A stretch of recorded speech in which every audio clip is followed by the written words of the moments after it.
Assalamualaikum warahmatullahi wabarakatuh dan salam sejahtera. Kembali lagi bersama saya Rushdi Syarif. Apa jenis vaksin yang diterima di Malaysia? Terus saksikan.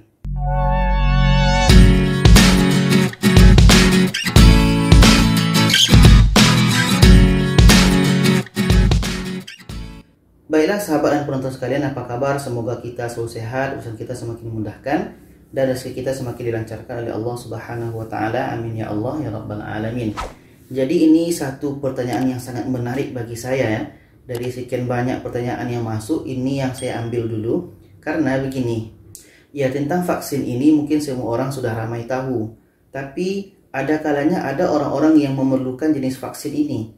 Tujuannya adalah mungkin untuk masuk ke daerah tertentu, ke negara tertentu. Jadi mereka harus tahu jenis vaksin apa yang diterima di negara tersebut.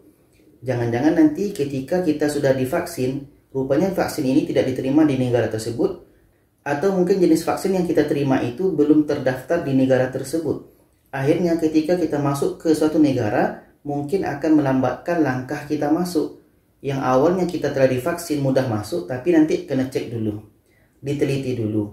Akhirnya kita disuruh menunggu, atau mungkin kita disuruh balik lagi ke negara asal. Jadi begitu. Karena jenis vaksin ini sangat banyak sekarang. Jadi kita harus tahu juga jenis vaksin yang diterima di Malaysia ini. Karena nanti ramai orang yang masuk ke Malaysia ini. Syarat sekarang itu adalah wajib vaksin ketika masuk ke Malaysia. Bukan di Malaysia saja, kemanapun kita pergi, ke negara yang bukan negara kita sendiri, itu akan diwajibkan vaksin. Sama dengan warga negara Malaysia yang ingin ke Indonesia, mereka masuk wajib vaksin.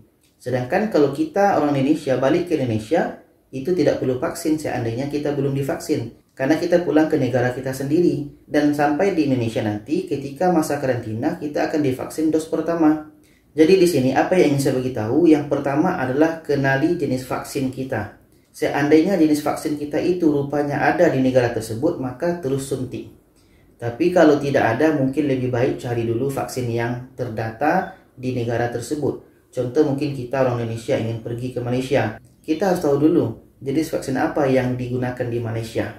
Jadi sekarang sebelum kita tahu nama jenis vaksinnya, kita harus tahu dulu kategori vaksin. Ada kategori vaksin ini yang 2 dos dan ada yang 1 dos. Dan juga nanti kadang kita ada nama lain, macam Sinovac. Sinovac kita tahu Sinovac, tapi rupanya ada nama lain. Akhirnya nanti sama. Oke, di sini saya bacakan. Yang bagi 2 dos itu, pertama ada Pfizer-BioNTech.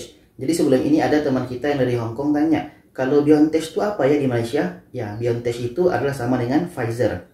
Atau nanti nama lainnya Comirnaty. Itu yang pertama. Yang kedua AstraZeneca. Nama lainnya adalah Oxford AstraZeneca. Oke. Yang ketiga Sinovac. Sinovac ini nama lainnya adalah CoronaVac. Oke, hari itu pun ada yang tanya, CoronaVac ada tak yang di Malaysia? Ketika saya cari, oh CoronaVac ini sama dengan Sinovac. Oke, seperti itu.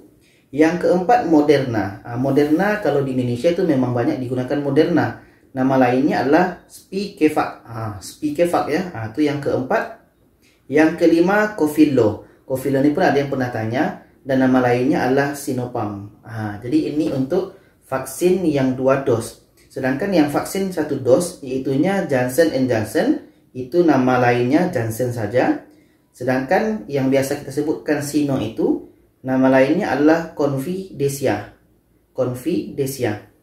Dan di bawahnya disebutkan bagi individu yang tidak boleh divaksin atas sebab kesehatan, mereka perlu mengemukakan laporan perubatan yang telah disahkan oleh pengamal perubatan berdaftar. Jadi itulah tadi nama-nama vaksin yang ada di Malaysia ini. Yang 2 dos itu ada 5 jenis vaksin, sedangkan yang 1 dos itu ada 2 jenis vaksin. Dan bagi kita yang mungkin memang mengalami kesehatan, mungkin belum sesuai lagi untuk divaksin, kita perlu menampilkan surat itu nanti ketika datang ke Malaysia ini.